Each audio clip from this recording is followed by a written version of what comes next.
Պողոս Առաքյալը մի հետաքրքիր խոսք ունի, ասում է. ամեն ինչ փորձեցեք, բարին ամուր պահեցեք։ Մարդ երբ որ ապրում է այս կյանքում, այս աշխարհում, ինչ որ նպատակներ իր առջև պետք է դնի, իհարկե մեր վերջնական ու հավիտենական նպատակը երկնքի արքայությունն է, եւ բոլոր նպատակների մեջ պետք է իշխի մեր հավիտենական նպատակը, հավիտենական կյանք, երկնքի արքայություն, այսինքն իրական բարին։ Բայց քանի դեռ մենք այս աշխարհում ենք, այս կյանքում ենք ապրում, որոշակի հանգրվանին կյանքի որոշակի կանգառներին մենք նպատակներ պետք է ունենանք։ Օրինակ երեխան նպատակն ինչա, որպեսզի սովորի, մեծացավ, մասնագիտություն պետք է ձեռք բերի, ընտանիք ստեղծի, հայրենիքին ծառայի, զավակներ ունենա, այսի բոլոր որոշակի նպատակներ են, որ մենք պետք է դնենք մեր առջև, փորձենք հասնել դրանց։ Հիմա այս նպատակներին հասնելու ճանապարհին լինում են փորձություններ, հա։ Այսինքն օրինակ ուզում ես դու ինչ-որ աշխատանք նախաձեռնես, չէ՞։ Եվ այդ աշխատանքի ժամանակ լինում են երբեմն հաջողություններ, երբեմն անհաջողություններ, բայց ավելի շատ անհաջողություններ լինում, քան թե հազվագյուտ է, որ մարդը ասենց ինչ-որ գործ է նախաձեռնում, ասենց հալածյողի նման հաջողվում է։ Այդ չէ հուսահատվել։ Բայց ինչ է այստեղ կարևորագույն հանգամանք։ Ժողովուրդը մի լավ խոսք ունի, ասում ամեն մարդ իր վերմակի համապատասխան ոտքերը պետք է մեկնի։ Այսինքն ամեն մարդ իր հնարավորությունների սահմաններում գործ պետք է նախաձեռնի, ոչ չափից ավել։ Եվ չպետք է վախենա։ Գործ նախաձեռնեցիր, մի վախեցիր։ Բայց քո բոլոր աշխատանքի մեջ բարի նպատակը ուղենիշ, փարոս պետք է լինի։ Պողոս Առաքյալը հենց դա է ասում է.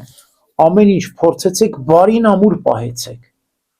Այսինքն ամեն ուրեք, ամեն տեղ, եթե դու նպատակ ես նախաձեռնել, պիտի տեսնես Աստծո ներկայությունը։ Աստված քո բարի գործերը պիտի օժնի։ Եվ մենք այդպիսի աղոթք ունենք իմիջայլոց, հենց գործերի, բարի գործերի հաջողության աղոթք, զգործ ձեռած մերոց ուղիղ արա մեզ Տեր, զգործ ձեռած մերոց հաջողի մեզ։ Մեր ձեռքի գործերը ուղղիր Տեր Աստված, եւ մեր ձեռքի գործերը հաջողիր։ Տեսեք պատահական չէ աղոթքը։ Այսինքն ոչ միայն չենք վախենում, նախաձեռնում ենք, այլ նաեւ աղոթք ենք անում, Աստված մեր բարի գործերը հաջողի։ Հա, եւ առանց վախենալու գնում ենք առաջ։ Հա։ Հիմա որքանով կհաջողվի մեր գործը, որտեղ մենք որպես կանոն 100% ենք նախաձեռնում, չէ, 100% պետք է լինի։ Բայց տեսնում ենք, որ 100% չի լինում, հա։ Գոնե 30% էլ լինի մեր նախաձեռնությանը։ Փառք Աստծո։ Հա։ Չվախենանք, նախաձեռնեցինք գործը, բարի նպատակը։ Տեսեք, շեշտում եմ, որտեղ մարդը բազմաթիվ նպատակներ կունենա, ոչ բարի էլ կլինի, հա։ Անկամ գողը, որ գնում է գողություն անի, աղոթում ասում է, Տեր Աստված, ինձ արա որ հաջող գողություն լինի, չբռնվեմ։ Միգուցե Աստված այդ պահին իրար լսի, բայց հաջորդ անգամ, որ գնա գողության, էլ չի լսելու։ Որովհետև այդ Հովան Ոսկեբյանն ասում է, որ անգամ եթե գնում գողություն է անում, աղոթում է, որ հաջող գողություն ունի, բայց Աստված կարող առաջին անգամ լսի, բայց մյուս անգամ պատժելու է, որովհետև դու վատ նպատակի ես դրել քո։ Ուրեմն մեր նպատակը հստակ բարի պետք է լինի, հա։ Մի հատ հետաքրքիր էսպիսի պատմություն կա Հայելի Վարդի մեջ։ Մի հատ ավազակ գնում է խոստովանահոր մոտ, խոստովանում է մեղքեր, ասում է, ինչ է եղել, դե ասում է, ձեռքս գողության է սովոր, անընդհատ գողանում եմ։ Ասում է, ոնց թե, ասում է, չի կարելի գողանալ, ասում է, չէ, չեմ կարող։ Որ ասում է, ձեռքը սովոր է, չէ։ Ասում է, լավ, մի հատ քեզ խորհուրդ տամ, ասում է, հենց գնաս գողություն անելու, Մի խաչակնքվիր ասա մեղ Աստծո։ Հենց գողություն անելու պահին։ Վերջ, էլի գիշերը գալիս է, դե գիշերն է, չէ՞, այդ ժամը իրանց գողություն անելու, էլի մտնում են դևերը մեջը, գնում է մի հատ հարուստ մարդու երթիկից ուշադիր նայում է, տեսնում է, որ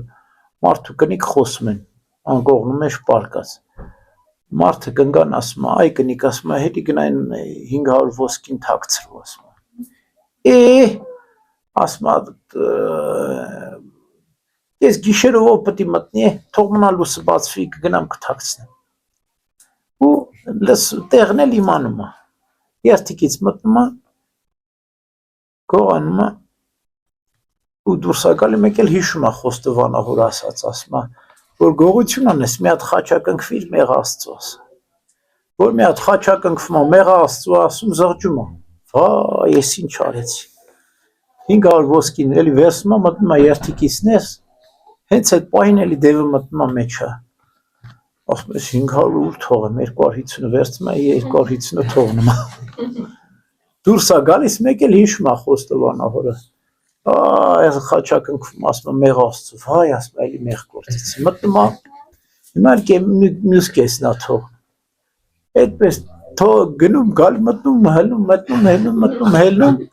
մնում է 50 ոսկի մոտ է, այս խոջան արթնանում է, ասում ես ինչ երթ է մեր տանը։ Ու արթնանում է, բռնացնում է սրան։ Ասում է, ես ինչ խաբար ես, ազատ երկու մուտք ես անում իմ տան ասում։ Ու ես ամբողջ պատմում ասում, սենց։ Ասում է, տես ասում է, այդ ինչ լավ պատմություն պատմեցիր։ Արես 500 ոսկին քեզ։ Բայց էլ մի գողացի։ Այսինքն, տես իմաստուն ձևով բուժեցին ես մարդուն։ Խոստովանահայր եւ